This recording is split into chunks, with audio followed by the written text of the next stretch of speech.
Last night, Jeff Keighley presented another year of the Game Awards, and a lot of Marvel fans went into it expecting Spider-Man 2 to really make a great showing. When it was all said and done, well, it failed to capture Game of the Year. So let's talk about what it did win, what it didn't win, and why people are saying it got snubbed.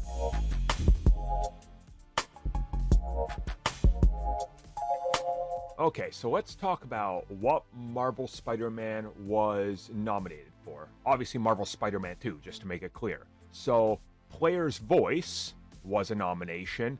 There was also Best Action Adventure. Along with that, there was Innovation in Accessibility, Best Performance, Best Audio Design, Best Narrative. There was also Best Game Direction, and Game of the Year. So what did it win? Well, it won fans being upset it didn't win anything, and for some people it is their Game of the Year, and that's fine. But what I want to point out, at least let's just focus on like a couple of the awards, right? Best Narrative. It went up against Alan Wake 2, Baldur's Gate 3, Cyberpunk 2077 Phantom Liberty, Final Fantasy, and then Marvel Spider-Man. It was a tough year. That's all great content. It didn't end up winning. It lost to Alan Wake 2. Alan Wake 2, for a narrative, I mean, I'm sorry, I love Spider-Man 2 way more than Alan Wake, but yeah, in my opinion, it got that. It took it. Alan Wake took it. Best Game Direction, again, it lost to Alan Wake. It makes sense. Alan Wake is something you get not very so often. Another Spider-Man game, and another superhero game in an open world, you get these frequently, so I get it. The Game of the Year is where a lot of people are pissed. Again, the nominations were Legend of Zelda, Tears of the Kingdom, Super Mario Bros. Wonder, Resident Evil 4 Remake, Marvel Spider-Man 2, Alan Wake 2, and Baldur's Gate. I will say Tears of the Kingdom, I don't think that was going to win. I know a lot of people were pulling for it, but it just didn't seem like it. The conversation around that game dropped off rather quick. Super Mario Wonder, I love. That's one of my personal games of the year. I mean, it's absolutely stellar. Resident Evil 4 Remake, I don't think should have even been in there. It's a remake of another game, and I still think the original's better and was more innovative at the time. So just because it won all those awards back then doesn't mean that the new one that's just a remake is doing anything, like far better, and it really didn't. So, okay, fine. I can still see why people would argue for it. Alan Wake 2, I mean, that could have taken it.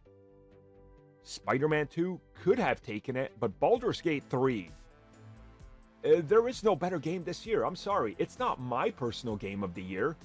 It's not. None of these that were listed here are my actual game of the year, what I enjoyed playing the most this year. Because mine was RoboCop. That's my game of the year. No, it's not perfect. I give it like a 7.5 out of 10. I would give Spider-Man a 9 or higher, but I enjoyed playing it the most. Sometimes that's what wins, and Baldur's Gate 3 is one of those games that's just so innovative that it was going to take it.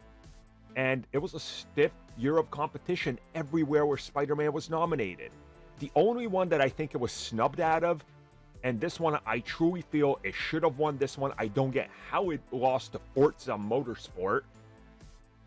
Innovation and accessibility. Marvel Spider-Man 2 is the most accessible game I've ever played. You can adjust anything and everything to suit you. I play Forza every single year. I play every single one of them that comes out. Well, okay, it's one a year typically, and last couple years they took a little longer because this was a reboot. It's just the same game. It was the same game as every other. Like, it didn't have anything more than you typically see in most other racing games, like Gran Turismo. So I don't get it. I think it was snubbed out of that one personally, but there's a lot of very vocal fans that are so angry about what happened with the Game Awards.